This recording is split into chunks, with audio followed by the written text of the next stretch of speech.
My name's Amy June Heinlein, and that's title camel case, which I used to say all the time, and no one ever understood what it meant until I worked in tech. So my preferred pronouns are she and her, and we talked a little bit about me being an open source contributor. What's your name? David. So David was talking to me earlier about a meetup I help organize called Ally Talks. That's A11Y, which is a numerum for accessibility. And that's something we do every month, and we try to include all sorts of accessibility things in there. You know, last month we talked about Google Slides and their new closed captioning. The month before, I think we talked about keyboard accessibility. This month, I think next week or the week after, we have Lucy and Caroline from UC Berkeley talking about real user testing for accessibility. I'm a mother, I'm a hospice nurse, I like to read comic books, and I like to geocache, which is fun.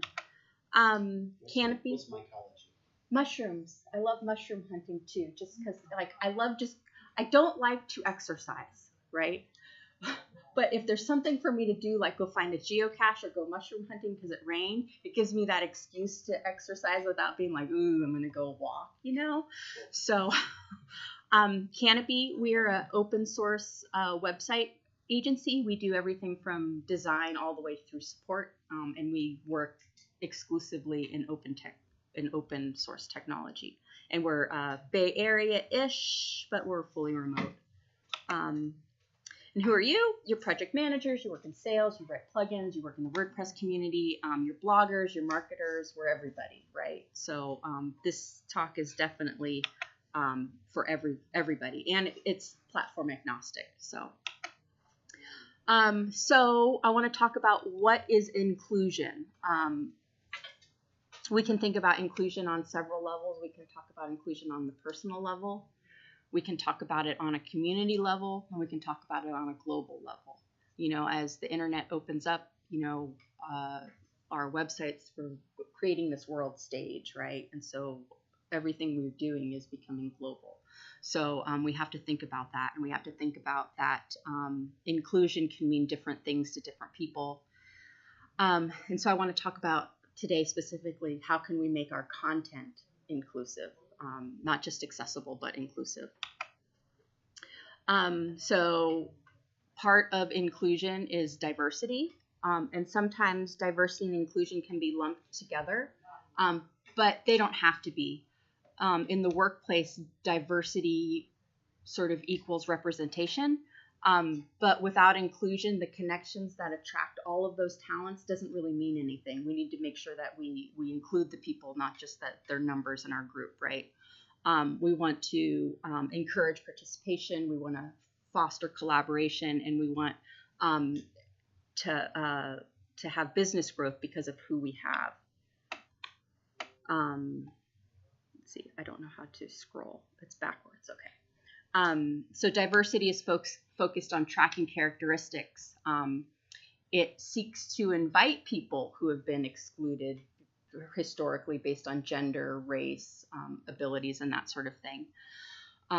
Diversity refers to the vast array of human differences, where inclusion refers to the intent or individuals to actively include and support the vast array of our differences. Inclusion is about welcoming and embracing diversity because of the benefits it brings. Inclusion exercises diversity, and it's a conversation that we deepen by having diversity. So I'm going to describe the photo. It's a picture of a quote from Temple Grandin, who says, "I'm different, not less." So my favorite quote is about diversity and inclusion, comes from Verna Myers. It says, "Diversity is being invited to the party. Inclusion is being asked to dance," because diversity alone doesn't drive inclusion. You want to, I think another quote that I have is, diversity is when you count the people, but inclusion is when the people count. You know, they want to be celebrated for their differences, not just being tokens. So this trackpad, I don't touch the trackpad, I just touch the buttons. Is that right? If you want to go to the next slide. Yeah. Like this? Okay, I just won't move it. There, how was that? Okay. pizza, apple. You not know that last half about as well as I do. Okay. So how do we embrace accessibility? First, we have to understand what it means. And so today, in this context, I'm going to talk about producing rich, engaging content that's accessible for everybody. Being accessible means everyone can readily access what we're offering, services, venues, and written content. Inclusion is not giving special privileges. It's making sure that the barriers are removed. And what makes accessible content? There are 4 parameters that the WCAG uses. It has to be easy to see, so we accommodate visual needs. It has to be easy to hear, so we accommodate auditory needs. It has to be easy to interact with, so we accommodate motor needs. And then it has to be easy to understand, so we accommodate cognitive needs. And that can be a series of things. We want to make the experience as equivalent to everyone as possible. We don't want to change the experience because of their abilities. And that also takes into account things that we don't necessarily think about, like computer size, tablet size, phones, what browsers we're using, what we talked about earlier. Accessible content, and I'll go into these things later. We want to use plain language. We want to have hierarchy and structure. We want to provide text alternatives, which can be in the form of transcripts and captions and subtitles. And like I said, we'll talk about this a little bit later. So meaningful content is talking about inclusion and accessibility at the same time. In my little blurb, I say inclusivity is at the heart of an effective content strategy, because all of our code can be accessible, but if the content we produce and have output to our readers isn't accessible and isn't meaningful, it doesn't matter how accessible your code is if you lose your readers. And who are your readers? Well, in general, your readers are everybody. Of course, you're going to have target audiences, for your medical papers and your white papers and your technical writing and things like that. But when we're writing blogs, we want to make sure that we include everybody. Like I said, there's the exceptions for the target audiences, but and meaningful content means we can't make assumptions about people. Assumptions create barriers. Assumptions are really easy to make, and that's something we do all the time and every day. We don't live in a black box, so we just make assumptions. We can't assume a person's political stance. We can't assume their socioeconomic class. And we can't assume their abilities, because remember, as all of us get older, or say we're into action sports, we all become a little bit more disabled. Our hearing and sight can deteriorate over time. And then think of situational disabilities. Recently, I had a broken collarbone and a broken arm. I work in tech for a living. I could not use a mouse. So there's situational disabilities as well. There's the woman who's on the bus holding a baby and she forgot to bring her headphones. So she doesn't want her YouTube video playing out loud, but there's no captioning. So that's a situational ability as well. Other common assumptions people make are ones around gender identity, sexuality, and their preferred pronouns. And we can lose some of our readers with some of that language we use when we make those assumptions as well. So let's look at inclusive language. Increasing the inclusivity of our language means striving to understand the ways language often unconsciously makes assumptions about people. We can unintentionally reinforce dominant norms with our language, especially around gender, sexual orientation, race, class, abilities, and even just everyday experiences. We can lose our readers.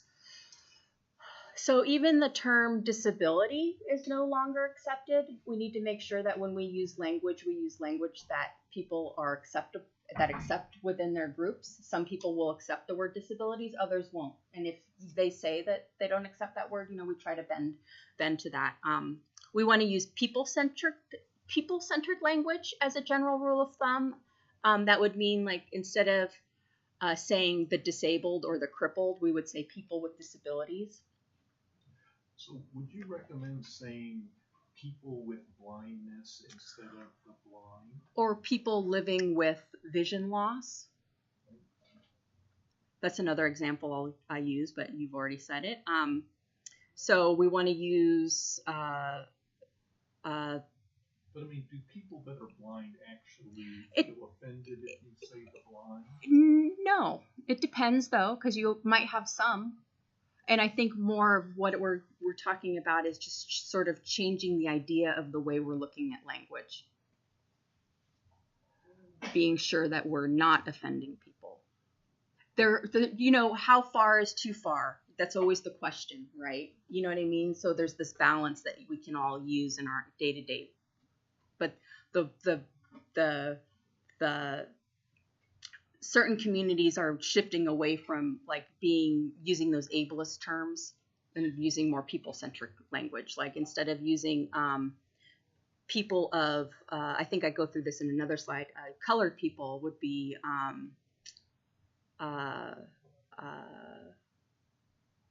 I don't even know instead of using colored people, people of color, things like that, just shifting our language a little bit. Instead of using terms like crazy and insane because they make light of mental illness, we want to use words that, aren't offending people who live with those challengings, like OCD. Lots of people will use, I'm OCD. But that's a real struggle that some people have every day. It's not just a knack for organization, it's a struggle that people live with. And so sometimes these terms come into our everyday language that other people might feel offended. So the reason I'm wondering is, I've heard or maybe read many places, they would say the deaf. They don't say people with the inability to hear. Right, but our language is right. Our language is shifting though. You know what I mean? It's this global stage. It's just beginning to shift. So, another example would be instead of saying like wheelchair bound or someone confined to a wheelchair, we say people who use wheelchairs rather than using that word confined.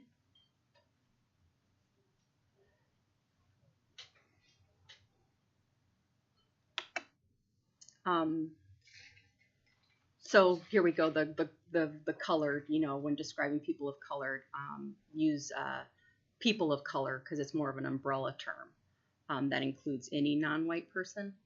Gypped is something that I just learned recently. I was working with some people in Eastern European countries doing translations for Drupal, and I was used the word gyp, and they're like, "Oh no, Amy June," and they said it refers to Romanian people are characterized unfairly as swindlers, and so we don't use that word because it's offensive. Yeah. So just going back to your comment, was hearing impaired, is that the correct way or the not correct way? I think that's not the correct way. It's people who live with hearing loss. We want to use the word like live with. It sounds like the key here is referring to a certain group first as people. Mm-hmm. So people with people, so it's kind of I don't know. So you're saying they're a person first. Mm-hmm. You're saying they're a person. But somehow I wouldn't have thought that a person with hearing loss wouldn't consider themselves a person. It almost... It's not about how they consider themselves. It's about how you see them and how you are articulating how you see them. All right. It's perspective. Yeah. Another one, I do a lot of technical writing in Drupal and working with accessibility. I try not to use the word click anymore when I talk about how to use an interface. I use the word select because not everyone uses a mouse. And I know that's really little, but that is something. Instead of like see this page, I'll say visit this page. Like I said, how far is too far, but if we have the choice to be use different language. Language tends to always boil down to the efficient way of saying things. Mm-hmm. And it's a lot more efficient to say blind, which is a 5-letter word, as opposed to people living with, vision loss, which is Mhm. like 27 letters. Mhm. And And that's another aspect I talk about is like plain language, and that defies the rule of using plain language. So there's just a balance. So if you went to the American Federation of the Blind, for example, and you saw on their website they were referring to themselves as the blind, then would you be fine with it's it? now called It's now called the American Federation of People Living with Vision Loss. The sign on the building's really long. But if they do refer to themselves as that, because some people don't mind the word disabled either, but other people do. So just the be deaf definitely call themselves the deaf community. So it's just being mindful. It's just being mindful of leaving people behind that might be offended. And I know that's like a big stretch. Like where's that line of how much is too much? Where are you? No one's gonna. You're not losing anything if you say people with. Right. They're not. It's not like someone's gonna be offended because you said people with. Right. You're just adding an extra couple words. And a couple characters that you might not fit when you're doing a summary or a tweet or something. But ghetto is another one that I used to use, and it's suspected to be the Italian slang for waste, and that's why the concentration camps were called ghettos. So when we use, and we often label, but we also label marginalized communities as ghetto. So when we use that word, we're pulling in socioeconomic status, we're pulling in classism and racism. So let's be real. We're talking about Black people. So it's just in derp. That's something my kids use every day. I don't either. I didn't either. And it refers to someone's intelligence, and so it can devalue someone based on their intelligence, and that's something no one has control over. These were just like common everyday words that we used in our household that we looked up or someone pointed out to us. So another aspect of inclusive language is making sure our words are gender neutral these days. Well, in all days, right? We need to use words that encompass all of the genders, just not the two norms. For example, people of all gender instead of women and men, children instead of boys and girls, siblings or kindreds instead of brothers and sisters, because not everyone identifies with the two pronouns anymore. And it's simply not okay to use gendered introductions to a diverse group of people anymore. There's no more saying, hey, you guys. And that's hard. I live in California. I've lived in California all of my adult life.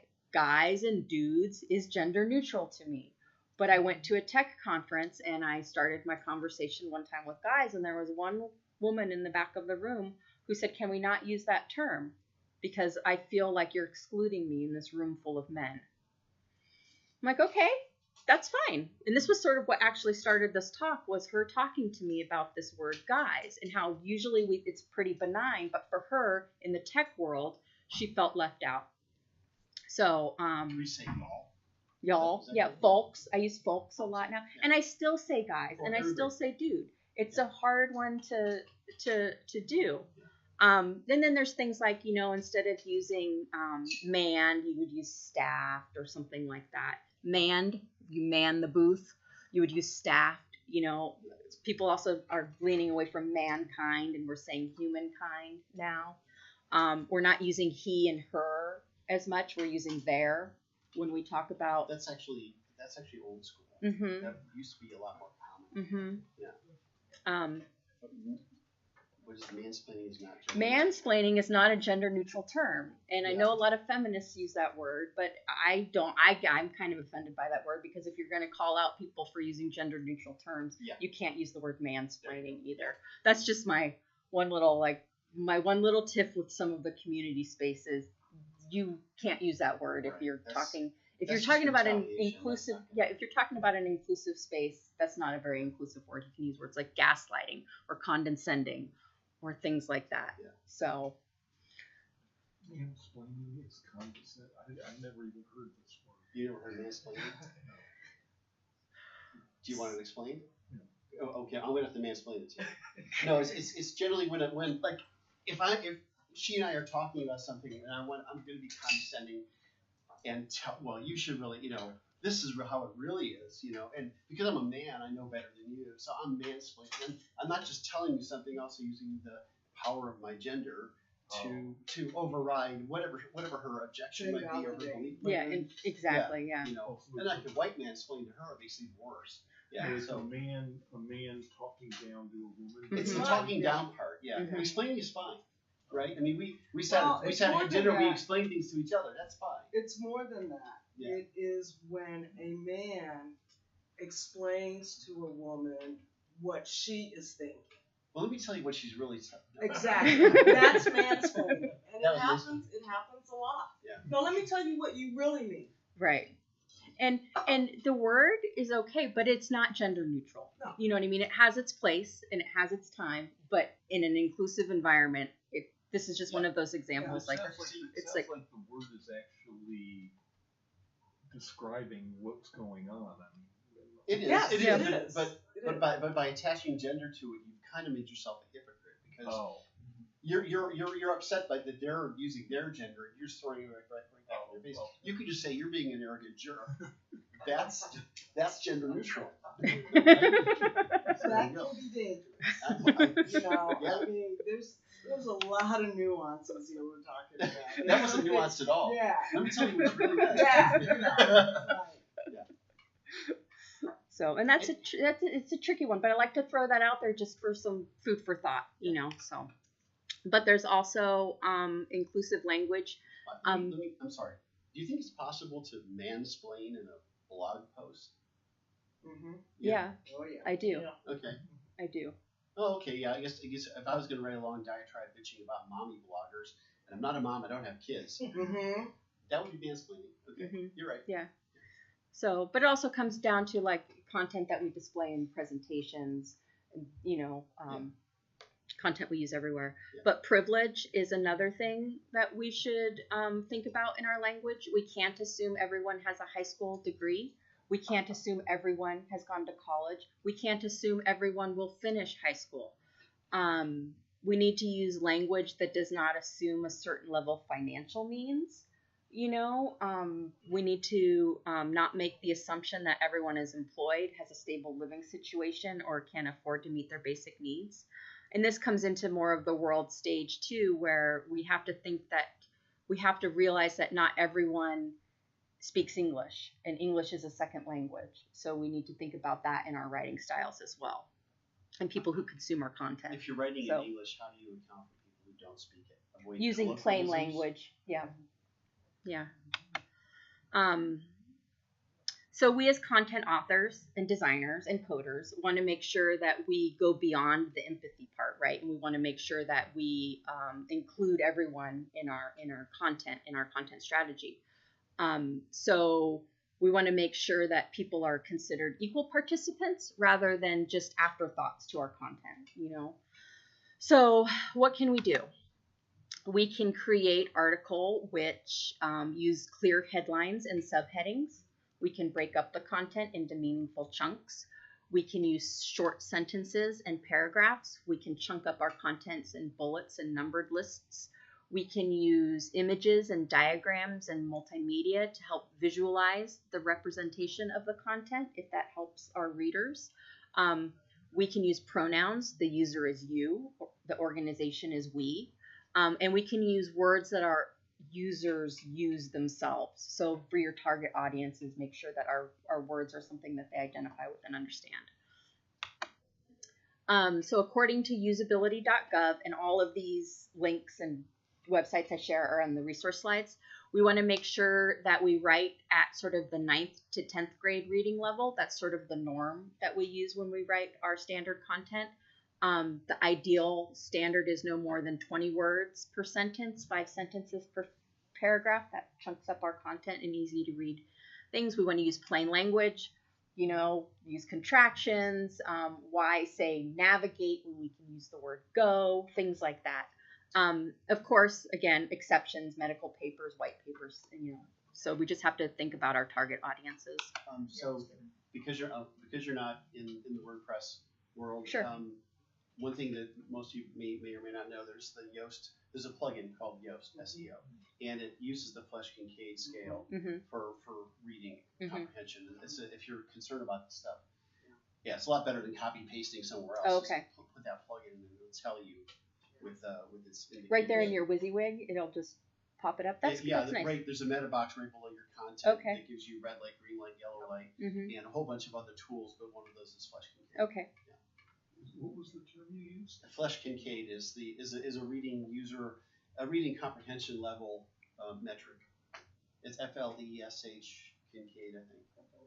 And on their website, they list their sort of their Is it metrics and. Flesch-Kincaid. Okay. FLI? EI. ISCH, I believe. So a little bit about coding, just a little bit. Headings are not for style, right? As content authors, we don't use headings for style. We use them for their function because us as readers don't read anymore. We scan. So we want to make sure our headings are set up in sort of a hierarchy. Yes. What's the word I'm looking for? When you write an outline, your headings are sort of set up like outlines.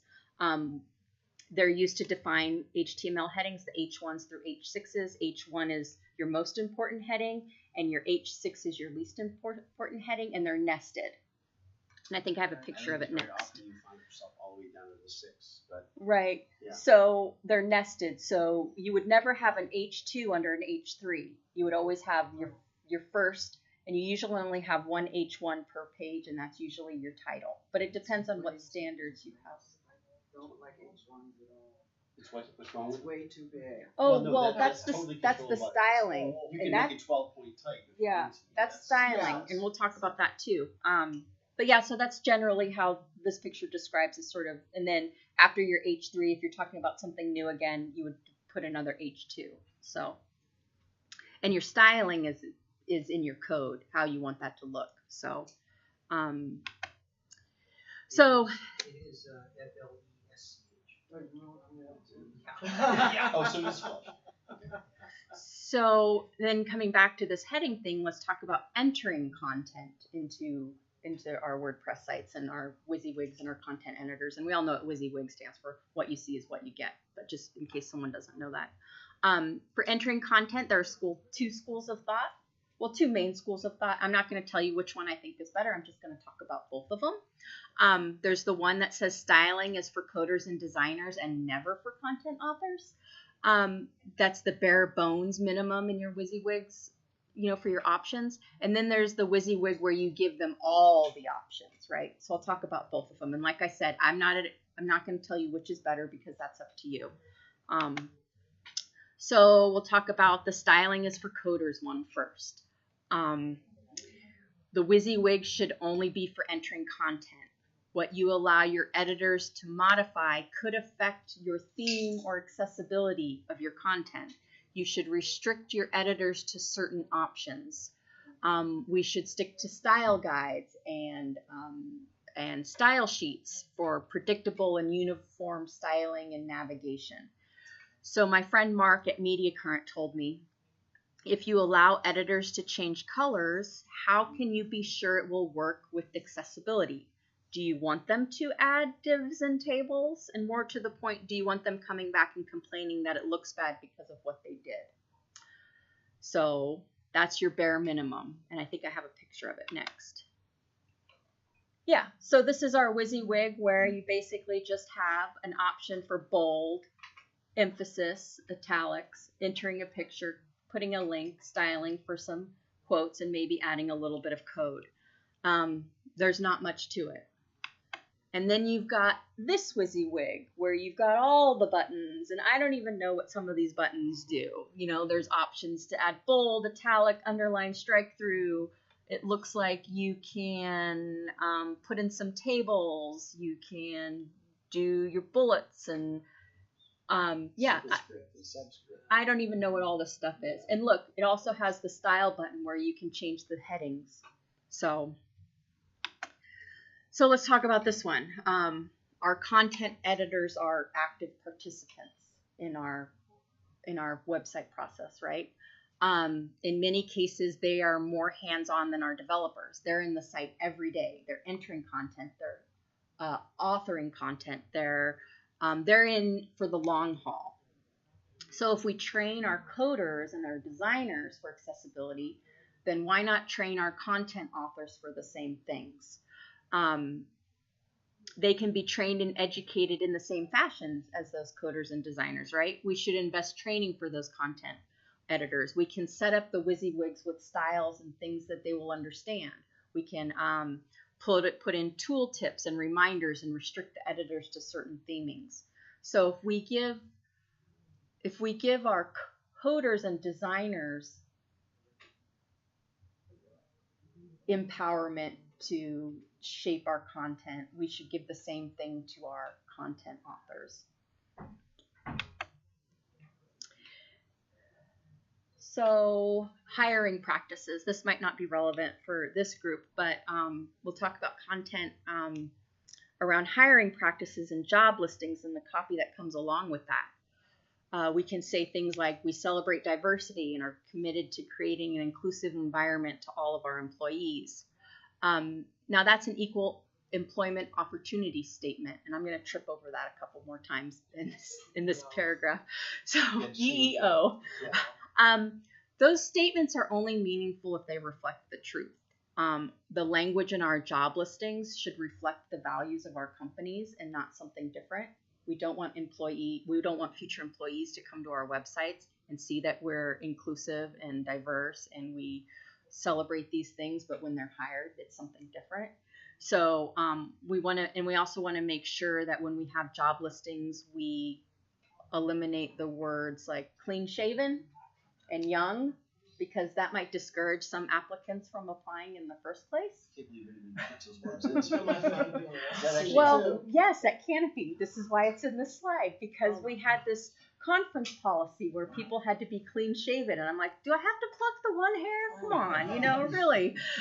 I'm like, can't we say well groomed? You know what I mean? It was just one of those like little teeny things, I'm like. That's just basically saying you don't want any hipsters. But just, but if I saw the word maybe clean shaven, or people who, I know there's certain religions that have beards. Yeah. Well, the hair thing is a big thing these days. Just everything, if you have words like, do-rags. Well, I was a nurse for a long time, and a lot of, cultures, have scarves and they won't apply to those nursing assistant jobs because it's directly in the thing that says no head dressings. So we're limiting, our base. Why would you care? Exactly. People care. Exactly. Of course they do, but why would they? And then events, we need to make sure that when we advertise our events that they're friendly for everybody. We need to include a contact form where people can share their specific needs. Do they need special accommodations? For families, do we need a nursing room? Do we need a family style bathroom? Are we supporting our friends with neurodiversity? I was talking to Dave about this at dinner. People who have sensory sensitivity, like maybe autistic, is there a space for them to go that's dimly lit with no stimuli? Is there a window in the room that people can open if it gets too stuffy and claustrophobic and get some fresh air? Is there a space, is the space available for wheelchairs, are the doorways wide enough? Are the bathrooms accessible? Are the drinking fountains accessible? Things like that. And then presentations. This is content that I'm delivering. We have to make sure that our presentations are accessible and inclusive. We need to make them easy to hear or easy to see, like we talked about with the WCAG standards. We need to address everyone's visual needs. We want to make sure that we're in a conference hall that the people in the back of the room can see your slides too. Not just font size and color contrast, but is the content placed far enough up in the slide that they can see over people's heads, depending on the room? Just something to think about when you're generating your slides. We want to make sure that people can hear us when we talk. We want to make sure, can you hear me in the back of the room? Is there a microphone that you can use? And then if it's being recorded, are we making sure that we're repeating speaker or questions from the audience. Are we making sure that we're talking into the microphone?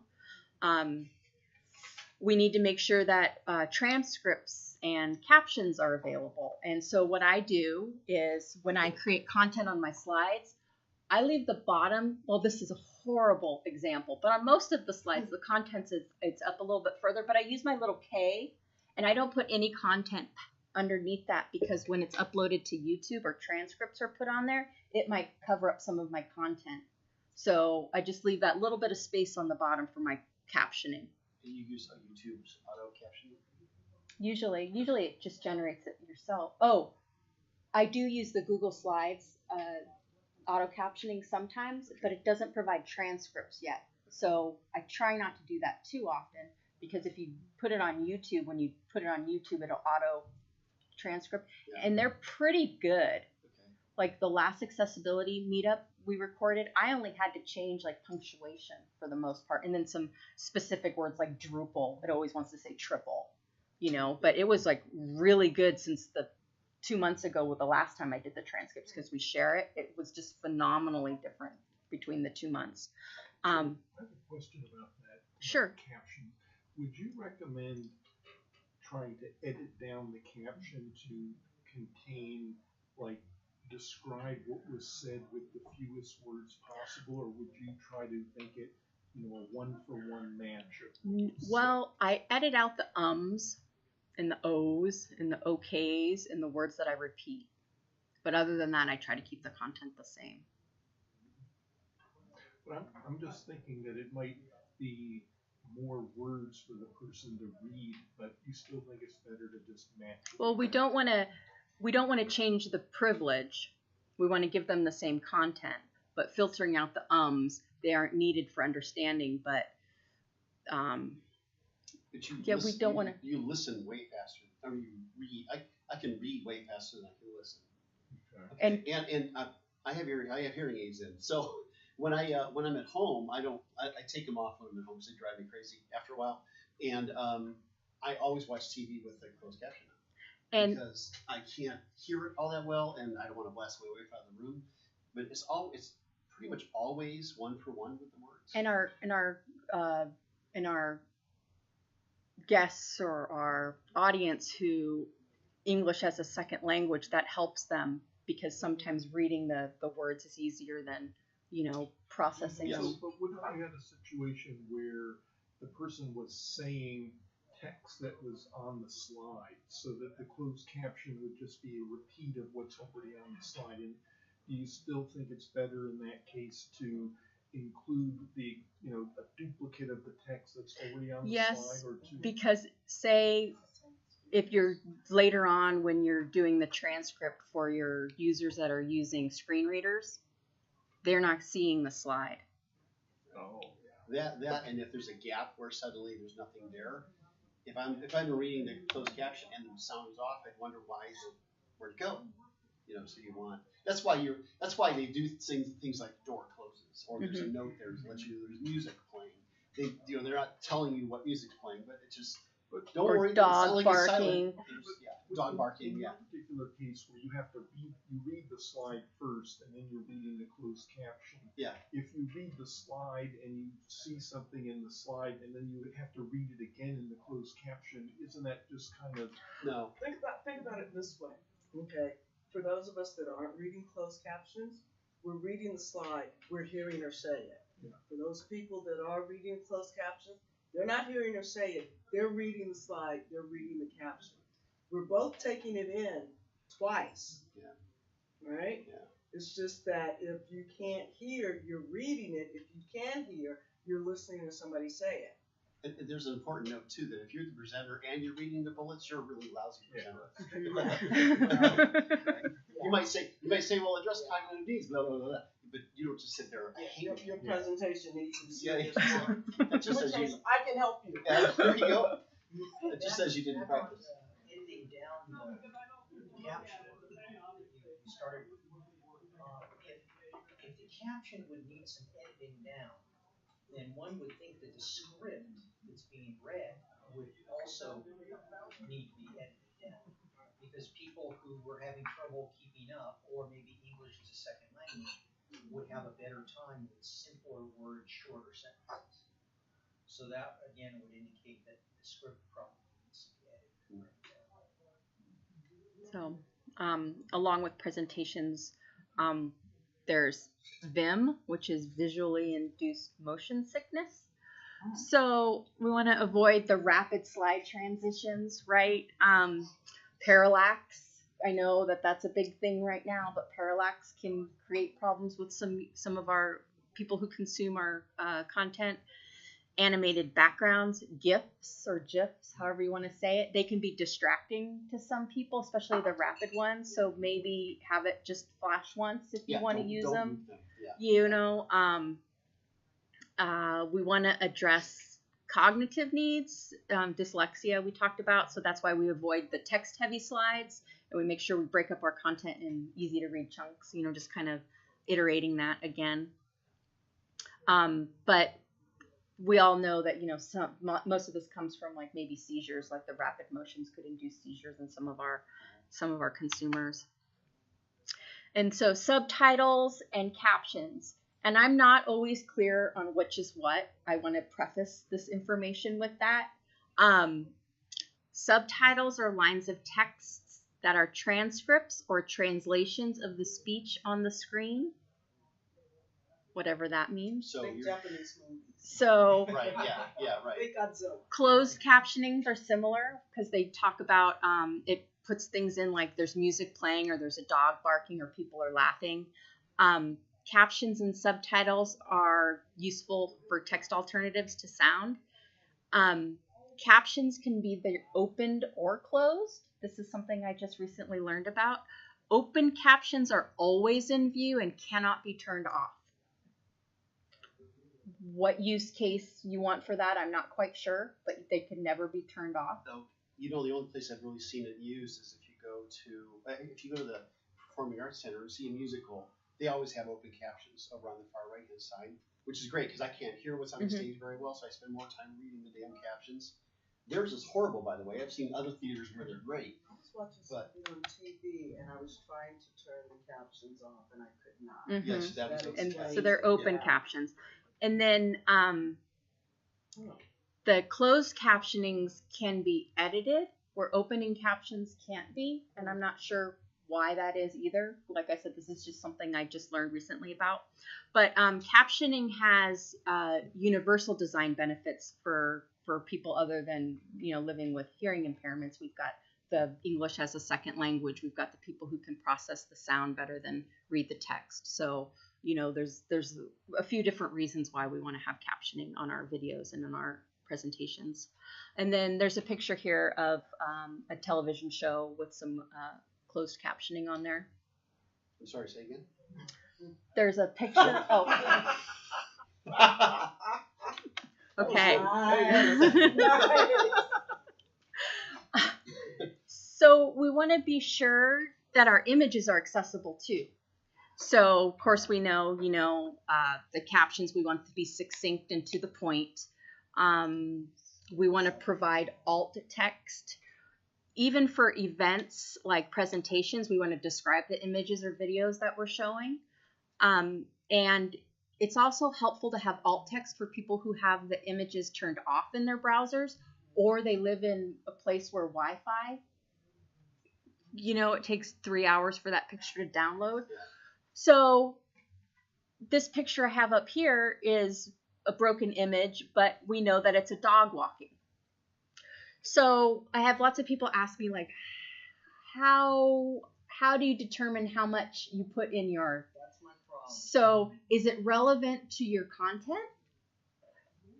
Is that the piece of content that they're looking for and getting context from?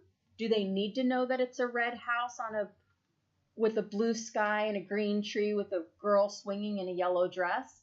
Or do they just need to know that there's a house with a tree swing and that kind of thing? Because there's also a couple different ways you can label it with code. You can do a short description and you can do long description. Like for a table, where all your content is in that table, unless it's somewhere else in your content, you want to make sure that you do the long description and you're talking about all your table rows and things like that. If you have a table and there's an image you're really bad and should do as a table. anyway. So do you recommend having both the short and the long alt text? No, only if you need it. Only if you think that it's something your readers will have value from. Really? Because have you ever listened to a screen reader?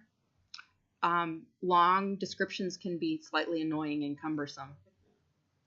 You know, depending on like how lazy you are when you set up your screen reader too. It might go through like all the image text first, you know, that kind of thing. So if you think that there's some value with it, then the long description, you know. So what did you mean by verbal descriptions as opposed to these other ones? I mean, I'm a little lost on what. So, well, I was going to say, what I have is I've had clients, I've told them, you know, there's things you can do for SEO. One of them, and for accessibility, is to have alt tags. And so they'll go through on their entire site, and every single one they just put photo. Oh. It's like, no, no, that doesn't do shit. Photo, no. So because the screen reader will say picture of photo. Mm-hmm. It's like, no, that's not helping at all. Image of this. Yeah. But also, like, the verbal descriptions is when I talk about it in my content.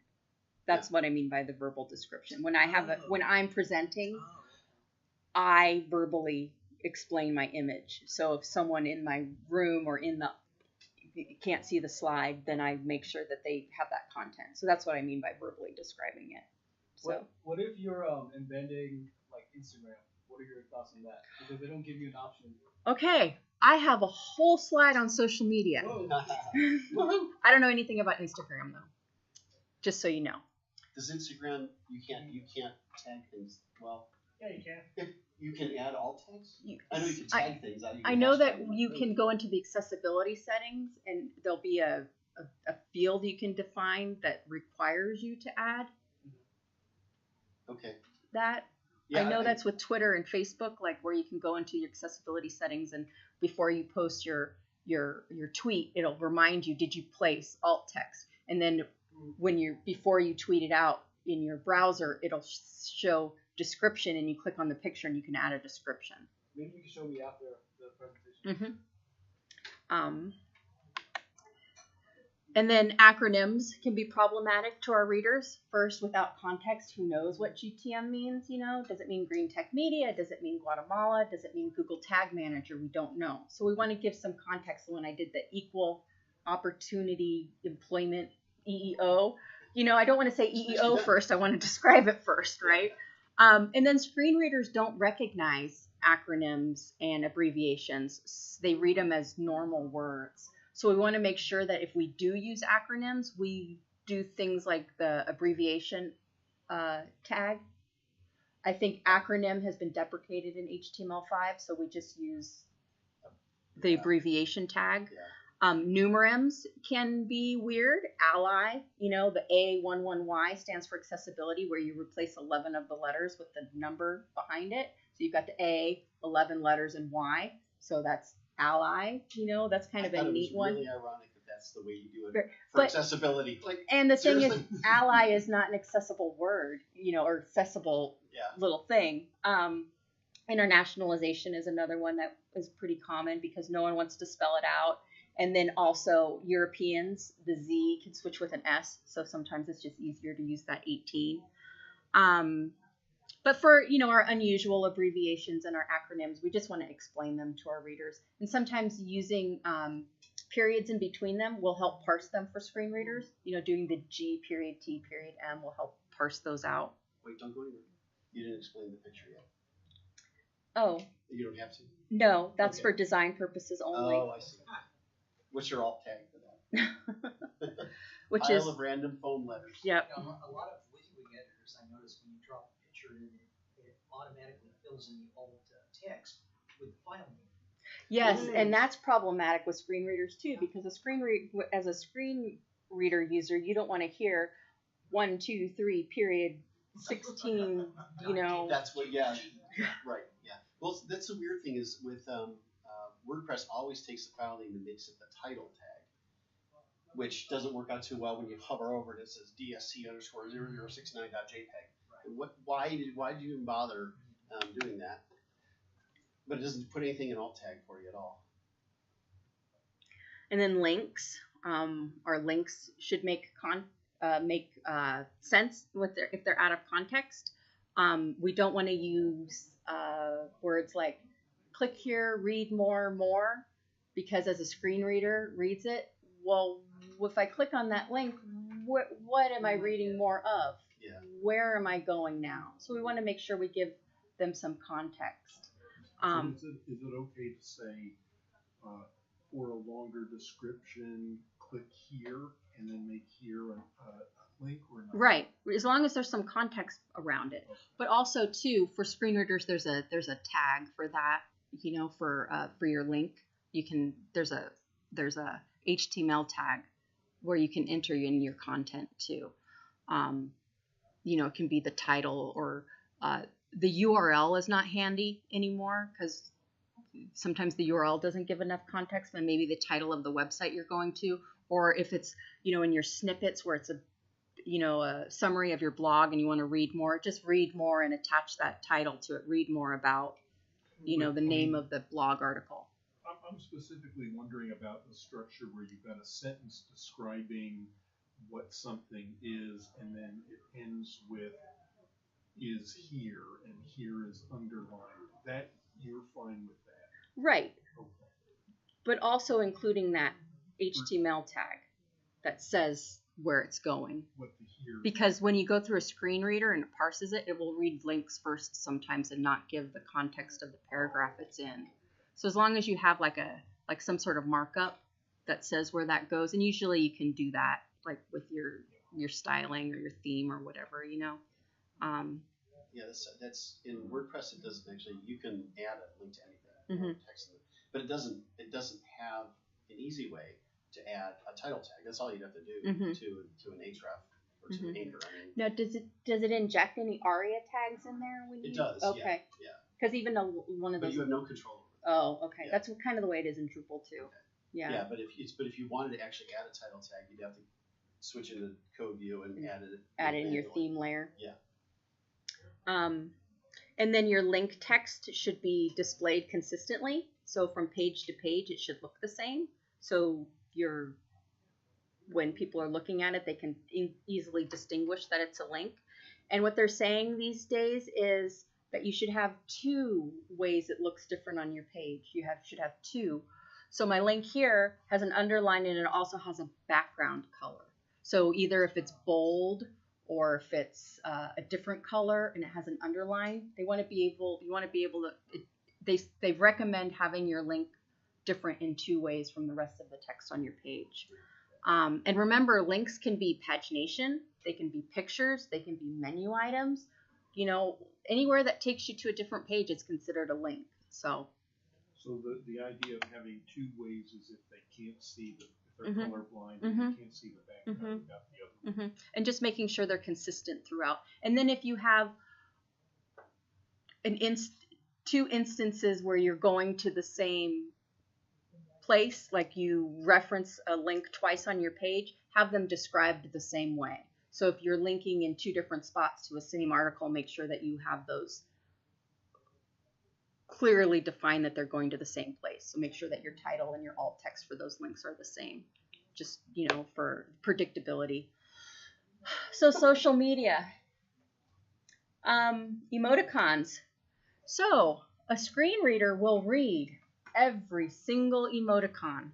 So when you have it inside your text, it can be cumbersome. When you have it inside your title of your email, if you have it in... So it's like Parliament building emoji. Exactly. Blah, blah, blah, or stellar star. It will read every single one. And when you're in... That's really professional from a member of Parliament. I know.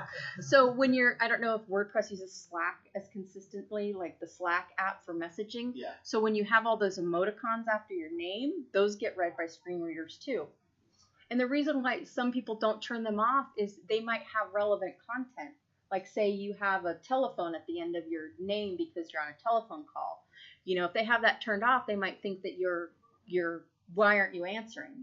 So just be mindful of how many emoticons you have across all these instances, right?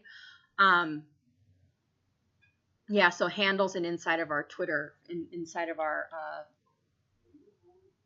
our content.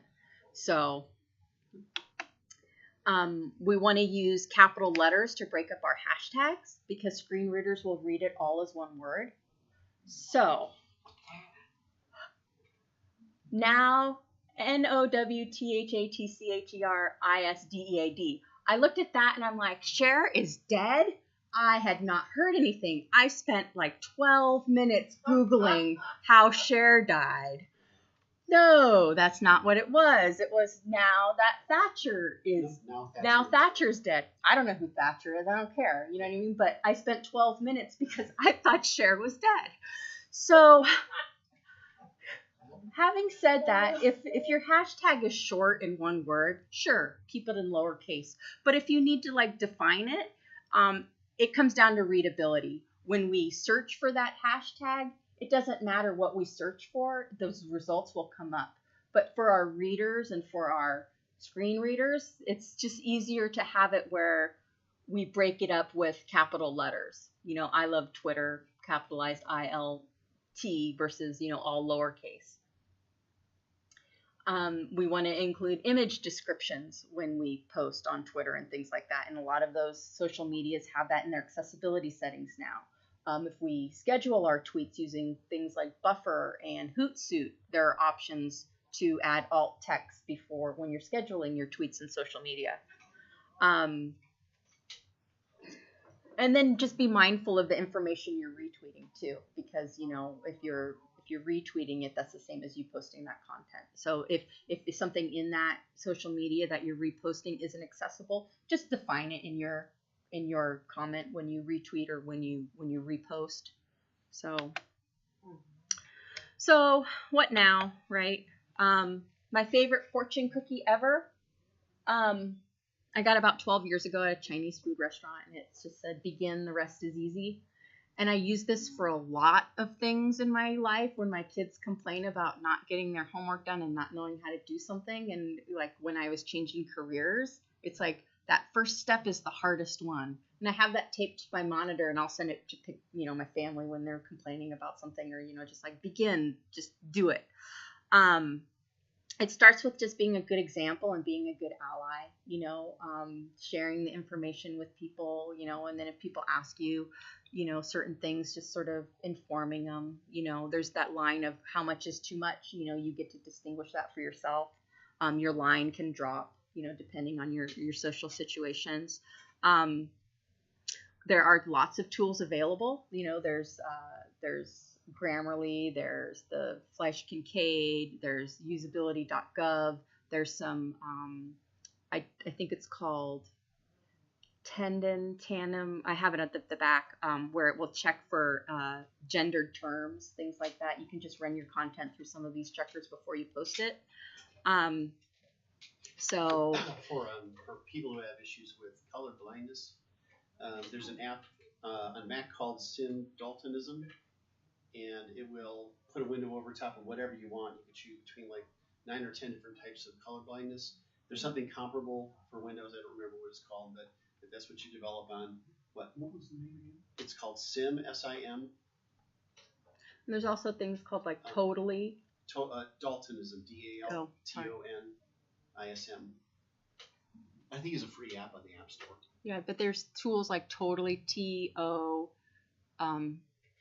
TOTA11Y, and you click on that, and there's several options it gives you, like to check for headings. It will give you a screen reader wand, so you can check to see if you've added alt text and things like that, so you don't have to inspect your element. There's the Wave tool that you can click on, and it will show you a lot of the things, because running your sites through the Site Improve and Power Mapper, those programmed websites, they only catch about 35% of the errors for accessibility because they're only programmed to catch that many. So manual testing your websites with some of these tools, like the Wave tool is great. It'll tell you color contrast, if your font contrast isn't enough for your background, if your hover states aren't, you know, if you're doing tab navigation, what your hover states will look like if there's enough contrast.